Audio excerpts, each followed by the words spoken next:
Welcome to Maharashtra engineering academy. आज के lecture में हम लोग स्टडी करेंगे अप्लाइड मैकेनिक्स का first chapter 1 mechanics and force system. एकदम सिंपल चैप्टर है। यहाँ पे सिर्फ आपको बेसिक कंसेप्ट स्टडी करना है। वही बेसिक कंसेप्ट आपको आगे आने वाले चैप्टर में न्यूमेरिकल सॉल्व करने के लिए इसका यूज़ करना है। तो सबसे पहले समझ लेते हैं अप्लाइड मैकेनिक्स क्या है। एक्चुअली चैप्टर 1 में आपके मैकेनिक्स एंड फोर्स सिस्टम। तो सबसे पहले देख लेते हैं मैकेनिक्स क्या है, उसके बाद हम लोग देखेंगे फोर्स क्या है, फोर्स का सिस्टम क्या है। तो अप्लाइड मैकेनिक्स आपका सब्जेक्ट का नाम है, उसे अप्लाइड मैकेनिक्स भी बोला जाता है, नहीं तो उसे इंजीनियरिंग मैकेनिक्स भी बोला जाता है। तो applied mechanics, first of all you have to know the mechanics मतलब क्या है। It is the branch of science which deal with the study of forces and its effects on bodies at rest और body in motion. यहाँ पे हम लोग क्या study करेंगे मैकेनिक्स में, स्टडी ऑफ फोर्सेस। देखिए, study of forces, its effect, study हमें फोर्स का स्टडी करना है और इसके इफेक्ट का स्टडी करना है। When bodies at rest position, अगर मैं यहाँ पे ऐसे खड़ा हूँ तो मेरा बॉडी क्या है, रेस्ट पोजीशन में। अगर मैं ऐसे चल रहा हूँ है ना, तो बॉडी मेरा क्या, मोशन पोजीशन में। ऐसे कंडीशन में अगर फोर्स अप्लाई किया तो क्या इफेक्ट होगा, वो मुझे स्टडी करना है। बॉडीज इन रेस्ट पोजीशन और बॉडी इन मोशन पोजीशन, उसका हम लोग स्टडी करेंगे मैकेनिक्स में। Then applied mechanics, when laws and principle of mechanics are applied to engineering problem, then it called as applied mechanics और engineering mechanics। जो कुछ भी लॉ और प्रिंसिपल है हम लोग इंजीनियरिंग प्रॉब्लम सॉल्व करने के लिए उसका यूज़ करेंगे, तो उसे हम लोग क्या बोलते हैं, अप्लाइड मैकेनिक्स और इंजीनियरिंग मैकेनिक्स। तो मैकेनिक्स के आपके दो टाइप है, स्टैटिक एंड डायनामिक। मैकेनिक्स के आपके दो टाइप, स्टैटिक एंड डायनामिक। शायद एग्जाम में क्वेश्चन आ सकता है, टाइप्स ऑफ मैकेनिक्स, डेफिनेशन आएगा, व्हाट इज़ मैकेनिक्स, 2 मार्क्स के लिए डेफिनेशन आएगा, what is applied mechanics, what is engineering mechanics और उसके टाइप्स। तो मैकेनिक्स आपका क्या है, स्टैटिक्स एंड डायनामिक्स, दो टाइप है उसके। डायनामिक के अगेन दो टाइप, काइनेटिक्स एंड काइनेमेटिक्स। तो मोस्टली हमें फोकस करना है स्टैटिक के ऊपर, क्योंकि स्टैटिक का पार्ट ही हमें मोस्टली स्टडी करना है। तो मैकेनिक्स में स्टैटिक एंड डायनामिक समझ लेते हैं। सबसे पहले क्या है स्टैटिक, मतलब क्या है, यहाँ पे बॉडी आपका रेस्ट पोजिशन में है, यहाँ पे आपका बॉडी रेस्ट में, यहाँ पे आपका बॉडी मोशन में, यहाँ पे बॉडी आपका मोशन में। देखिए स्टैटिक्स का डेफिनेशन यहाँ पे लिखा है, 2 मार्क्स के लिए पूछ सकते हैं, आ सकता है एग्जाम में। स्टैटिक्स मतलब क्या, it is the branch of mechanics which deal with the study of forces and its effect on bodies at rest. अगर मैं रेस्ट पोजिशन में हूँ तो फोर्स का इफेक्ट क्या होगा, व्हेन अप्लाइड द फोर्स, उसका इफेक्ट क्या होगा अगर रेस्ट पोजीशन में। तो हम लोग स्टैटिक में स्टडी करेंगे। और डायनामिक में सेम है, अगर बॉडी मेरा मोशन में तो फोर्स अप्लाई किया तो क्या होगा, हम लोग स्टडी करेंगे डायनामिक्स में। It is the branch of mechanics which deal with the study of forces and its effect on bodies in motion. Static में आपका रेस्ट पोजिशन है और डायनामिक्स में आपका मोशन है, मोशन पोजिशन है। देन अगेन डायनामिक्स में दो टाइप है, kinetics and kinematics. Kinetics and kinematics, तो यहाँ पे सेम है। काइनेटिक्स मतलब क्या, it is the branch of dynamics which deal with the study of forces and its effect on the bodies in motion. यहाँ तक तो आपका सेम है, बॉडी आपका मोशन में है, considering its mass and force causing motion. यहाँ पे जो बॉडी का मास है वो हम लोग कंसिडर कर रहे हैं, और फोर्स कॉजिंग मोशन, और फोर्स से जो मोशन चेंज हो रहा है उसे हम लोग कंसिडर करेंगे, तो उसे हम लोग बोलते हैं काइनेटिक्स। यहाँ पे सेम कॉपी पेस्ट है। यहाँ पे काइनेमेटिक्स में क्या है, it is the branch of dynamic which deal with the study of forces and its effect on bodies in motion। और डायनेमिक में आपका बॉडी मोशन में होता है, without considering its mass and force causing motion. तो यहाँ पे हम लोग जो बॉडी का मास है और फोर्स का मोशन हम लोग यहाँ पे कंसिडर नहीं करेंगे। तो आपके दो कंडीशन हुए, काइनेटिक्स एंड काइनेमेटिक्स। तो मोस्टली हमें जो न्यूमेरिकल स्टडी करने हैं वो स्टैटिक के ऊपर स्टडी करने हैं। बॉडी आपका रेस्ट पोजिशन में है और यहाँ पे हम लोग स्टडी करेंगे रिजिड बॉडी। तो रिजिड बॉडी और इलास्टिक बॉडी, ऐसे दो बॉडी है। इलास्टिक बॉडी हम लोग नेक्स्ट सेमिस्टर, आपका जो सब्जेक्ट है सॉम और मॉस, मैकेनिकल के लिए सॉम स्ट्रेंथ ऑफ मटेरियल, और सिविल के लिए सब्जेक्ट है मॉस मैकेनिक्स ऑफ स्ट्रक्चर। वहाँ पे हम लोग इलास्टिक बॉडी का स्टडी करेंगे। अभी हम लोग स्टडी करेंगे रिजिड बॉडी। रिजिड बॉडी मतलब क्या, when we applied the force on the body it can not be deform. Body यहाँ पे डिफॉर्म नहीं हो रहा है, उसका डिफॉर्मेशन नहीं हो रहा है, उसका डायमेंशन चेंज नहीं हो रहा है, तो उसे हम लोग क्या बोलते हैं, रिजिड बॉडी। लेकिन एक रिजिड बॉडी एक इमेजिनरी कंसेप्ट है, ऐसे कोई भी बॉडी अवेलेबल नहीं है, क्योंकि फोर्स अप्लाई करने के बाद आपका डिफॉर्मेशन होगा ही होगा। तो इमेजिनरी कंसेप्ट लेके हमें आगे न्यूमेरिकल सॉल्व करने हैं। बॉडी कौन सा होगा, रिजिड बॉडी होगा, मतलब फोर्स अप्लाई करने के बाद उसका डिफॉर्मेशन नहीं होगा। लेकिन ऐसा होता नहीं है, फोर्स अप्लाई करने के बाद आपका डायमेंशन चेंज होगा, एक तो फेलियर होगा, नहीं तो उसका लेंथ नहीं तो डायमीटर चेंज होगा अगर सर्कुलर है, अगर रेक्टेंगुलर है तो उसका विड्थ और थिकनेस चेंज होगा। बराबर, तो उसका हम लोग मोस्टली स्टडी करेंगे रिजिड बॉडी का। रिजिड बॉडी मतलब क्या, फोर्स अप्लाई करने के बाद बॉडी का डिफॉर्मेशन नहीं हो रहा है। तो फिलहाल आप नोट कर लीजिए, ये कंसेप्ट 2 मार्क्स के लिए एग्जाम में आ सकते हैं। देन हम लोग आगे स्टडी करेंगे फोर्स क्या है। देन नेक्स्ट हम लोग स्टडी करेंगे फोर्स और उसका यूनिट। मोस्ट इंपॉर्टेंट कंसेप्ट है from the exam point of view. 2 marks के लिए आपके एग्जाम में आता है define force and its unit. तो सबसे पहले समझ लेते हैं फोर्स क्या होता है। Force is define as the external agency either push or pull, external agency either push or pull which change the state of rest or uniform motion of the body. तो सबसे पहले समझ लेते हैं फोर्स क्या है। उसका यूनिट होता है न्यूटन। देखिए, external agency either push or पुल, आपका एक रॉड है, तो यहाँ से मैंने ऐसे से पुश किया तो उसका क्या होगा, स्टेट ऑफ रेस्ट चेंज होगा। अगर रेस्ट पोजीशन में तो यहाँ से मैंने इसे पुश किया तो आगे मोशन में आएगा। ऑलरेडी मोशन में जैसे मैंने पुश किया तो क्या होगा, उसका एक्सेलरेशन बढ़ेगा, तो उसे हम लोग क्या बोलते हैं, फोर्स। उसे हम लोग क्या बोलते हैं, force.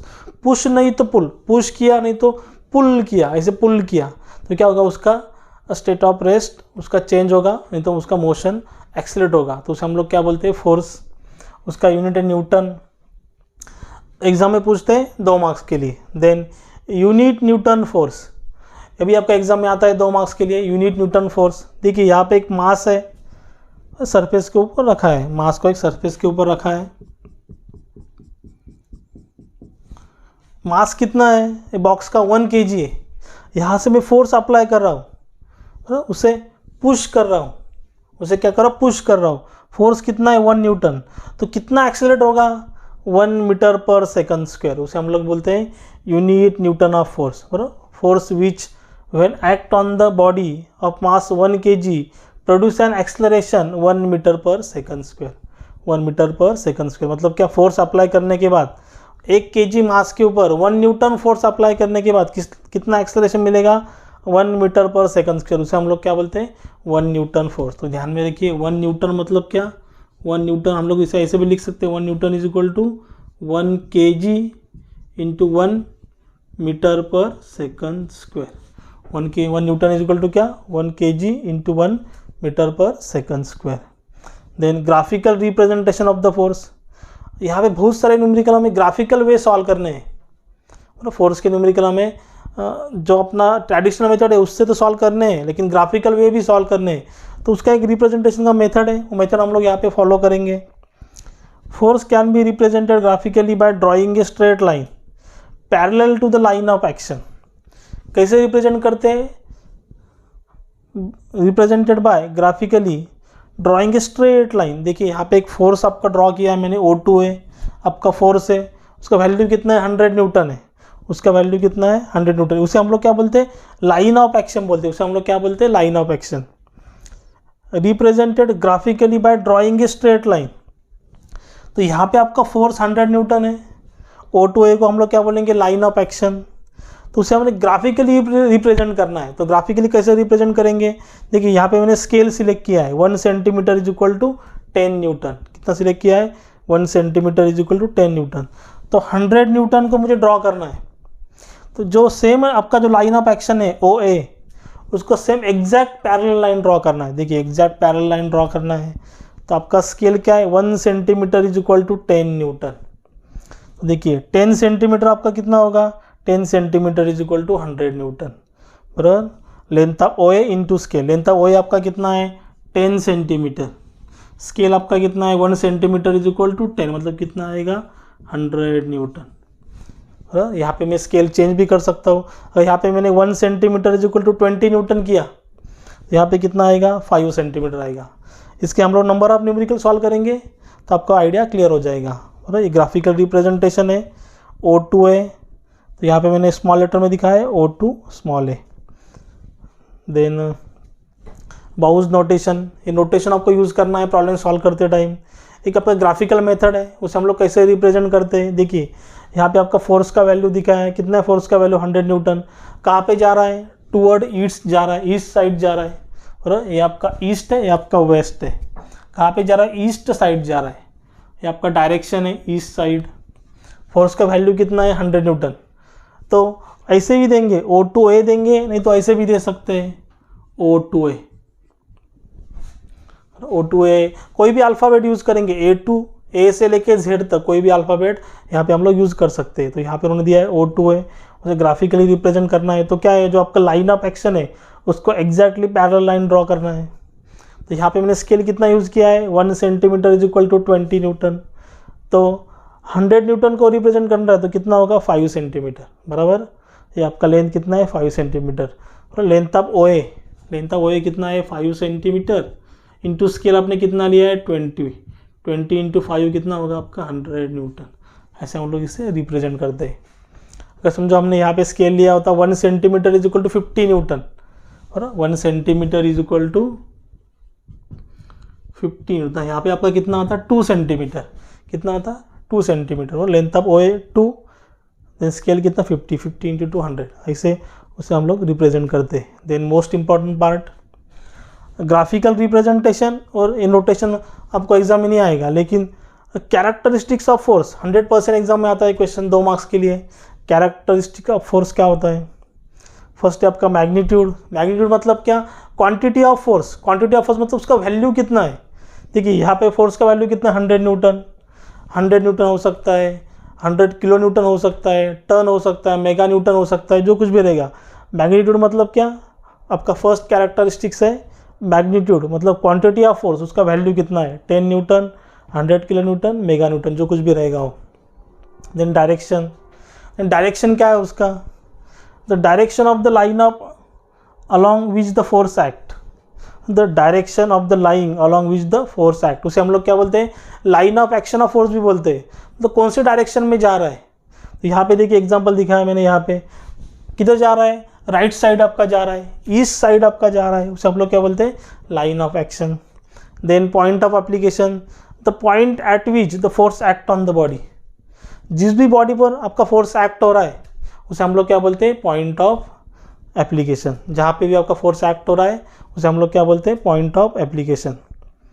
Then sense or nature of the force, important है sense or nature of the force. Nature of the force आपका क्या है, एक तो आपका पुल हो सकता है, नहीं तो पुश हो सकता है। तो देखिए यहाँ पे लिखा है पुल फोर्स और पुश फोर्स, और एक तो हम लोग उसे पुश कर रहे हैं, नहीं तो खींच रहे, पुल कर रहे हैं। तो देखिए sense or nature of the force, if arrow head is pointed away from the point of application. Assume करें पॉइंट ऑफ एप्लीकेशन है, कहाँ पे जा रहा है, अवे जा रहा है, पॉइंट ऑफ एप्लीकेशन से कहाँ जा रहा है, अवे जा रहा है। तो उसे हम लोग क्या बोलेंगे, पुल फोर्स, हम लोग उसे खींच रहे हैं, उसे हम लोग खींच रहे हैं। यहाँ पे देखो यहाँ क्या हो रहा है, यहाँ से यहाँ पे खींचा जा रहा है उसको, उसे हम लोग बोलते हैं pull force. Then if arrow head is pointed towards the point of application, मतलब पॉइंट ऑफ एप्लीकेशन की ओर आ रहा है, तो उसे हम लोग क्या कर रहे हैं, पुश कर रहे हैं। तो यहाँ से क्या किया जा रहा है, उसे यहाँ से उसे पुश किया जा रहा है, तो उसे हम लोग क्या बोलते हैं, पुश फोर्स। और ध्यान में रखिए, पॉइंट ऑफ एप्लीकेशन से आगे जा रहा है तो उसे हम लोग बोलते हैं पुल फोर्स, और पॉइंट ऑफ एप्लीकेशन की तरफ आ रहा है तो उसे हम लोग बोलते हैं पुश फोर्स। एकदम सिंपल है।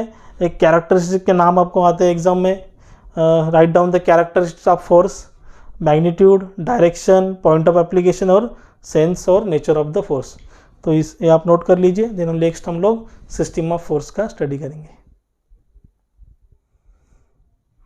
देन नेक्स्ट स्टडी करेंगे transmissibility of the force. Most important concept है from the exam point of view. Exam में 2 मार्क्स का क्वेश्चन आता है, state the transmissibility of the force. तो वहाँ पे आपको स्टेटमेंट लिखना है, देन डायग्राम, देन एग्जाम्पल वहाँ पे शो कर सकते हो। तो transmissibility of the force, it state that the if force act on A point of rigid body. Rigid body मतलब क्या, जिसका डिफॉर्मेशन नहीं होता है उसे हम लोग क्या बोलते हैं, रिजिड बॉडी। ये आपका रिजिड बॉडी है, ये आपका line of action of force है। फोर्स एक्ट है पॉइंट ऑफ रिजिड बॉडी, ये आपका फोर्स है, ये आपका फोर्स है, कहाँ पे एक्ट हुआ है, पॉइंट ए के ऊपर एक्ट हुआ है। और यहाँ पे एज्यूम करते फोर्स कहाँ पे एक्ट हुआ है, पॉइंट ए के ऊपर एक्ट हुआ है। It is assume that to act any other point, same force अगर एनी अदर पॉइंट पे एक्ट हो रहा है, line of action of force within the body, यहाँ पे अगर आपका जो फोर्स एक्ट हो रहा है पॉइंट ए के ऊपर, उसका मैग्नीट्यूड 50 न्यूटन है, तो line of action of force के ऊपर अदर पॉइंट के ऊपर सी, डी और बी आपको सेम मैग्नीट्यूड मिलेगा। उसे हम लोग क्या बोलते हैं, ट्रांसमिसिबिलिटी ऑफ द फोर्स। देखिए आपका जो फोर्स है एक्ट हुआ है पॉइंट ए के ऊपर, एनी अदर पॉइंट आपको लाइन ऑफ एक्शन ऑफ मतलब डायरेक्शन के ऊपर आपको सेम मैग्नीट्यूड मिलेगा। सिर्फ में भी उसका सेंस चेंज हो सकता है, नेचर चेंज हो सकता है, लेकिन आपका मैग्नीट्यूड वहाँ पे सेम रहेगा। मतलब आपका वैल्यू 50 न्यूटन है तो यहाँ पे भी 50 न्यूटन मिलेगा, सी के ऊपर भी 50 न्यूटन मिलेगा, डी के ऊपर भी 50 न्यूटन ही मिलेगा और बी पर भी 50 न्यूटन ही मिलेगा। वहाँ पे आपका क्या रहेगा, मैग्नीट्यूड सेम रहेगा। तो यहाँ पे देखिए ए बी सी डी, सी से डी आपका मैग्नीट्यूड कितना है, ऐसे शो कर सकते हैं, सी से डी 10 न्यूटन, सी से डी 10 न्यूटन ऐसे शो कर सकते हैं। लाइन ऑफ एक्शन आपका सेम है, लाइन ऑफ एक्शन आपका सेम है, सिर्फ डायरेक्शन चेंज किया है। देखिए सी से डी जा रहा है तो 10 न्यूटन, देन डी से आगे जा रहा है, यहाँ पे क्या है, सी से पुश कर रहे हैं, यहाँ पे पुल कर रहे हैं, लेकिन आपका क्या है, लाइन ऑफ एक्शन सेम है, लाइन ऑफ एक्शन आपका सेम है और मैग्नीट्यूड भी सेम है। देखिए 10 न्यूटन 10 न्यूटन 10 न्यूटन ऐसे हम लोग शो कर सकते हैं। यहाँ पे देखिए, यहाँ पे एज्यूम करो आपका फोर्स 100 न्यूटन है, कौन से क्वाड्रेंट में, फर्स्ट क्वाड्रेंट में, कौन से क्वाड्रेंट में, फर्स्ट क्वाड्रेंट में। तो यहाँ से आपका फोर्स क्या हो रहा है, पॉइंट ऑफ एप्लीकेशन की तरफ आ रहा है, मतलब क्या हो रहा है, पुश हो रहा है, क्या हो रहा है, पुश हो रहा है। देखिए यहाँ से अगर आगे आएगा तो क्या होगा, पुल होगा। अगर देखिए यहाँ पे दिखा है, यहाँ से यहाँ तक आपका क्या दिख रहा है, पुश हो रहा है, पॉइंट ऑफ एप्लीकेशन की तरफ आ रहा है। देखिए यहाँ से क्या हो रहा है, पॉइंट ऑफ एप्लीकेशन से दूर जा रहा है, तो उसे हम लोग क्या बोलते हैं, इसे बोलते हैं पुश, इसे बोलते हैं पुल। मैग्नीट्यूड आपका सेम है, अगर यहाँ पे 100 है तो यहाँ पे भी 100 ही रहेगा। फर्स्ट क्वाड्रेंट से थर्ड क्वाड्रेंट में आ रहा है, तो आपका क्या हुआ, उसका मैग्नीट्यूड सेम है, सिर्फ उसका नेचर चेंज हुआ। यहाँ पे पुश था, यहाँ पे पुल हुआ। सेम यहाँ पे देखिए, यहाँ पे आपका सेकंड क्वाड्रेंट में है, यहाँ पे आपका पुश फोर्स है, पॉइंट ऑफ एप्लीकेशन की तरफ आ रहा है। देखिए लाइन ऑफ एक्शन सेम है, यहाँ पे भी आपका लाइन ऑफ एक्शन सेम था। क्या है, सेकंड क्वाड्रेंट से फोर्थ क्वाड्रेंट में जा रहा है, तो यहाँ सेकंड क्वाड्रेंट में क्या है, पुश है, लेकिन आगे क्या हो रहा है, वो पुल हो रहा है।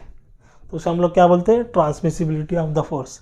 एकदम सिंपल कंसेप्ट है, प्रॉब्लम इससे भी इजी है, मतलब कंसेप्ट थोड़ा आपको डिफिकल्ट लगेगा समझने के लिए, लेकिन प्रॉब्लम सॉल्व करना एकदम इजी है। इसके ऊपर एटलीस्ट 3 या 4 न्यूमेरिकल एग्जाम में आएंगे, तो ये नोट आप कर लीजिए। हम लोग आगे वीडियो में आपको कुछ भी डाउट रहेगा, आज के लेक्चर में कुछ भी डाउट रहेगा तो आप मुझे कमेंट में बता सकते हो। अगर वीडियो अच्छा लगा हो तो चैनल को लाइक शेयर एंड सब्सक्राइब कीजिए। साइड में जो बेल आइकन बटन है उसे प्रेस कीजिए, तो हमारे नेक्स्ट आने वाली वीडियो की नोटिफिकेशन आपको सबसे पहले मिलेगी। Thank you.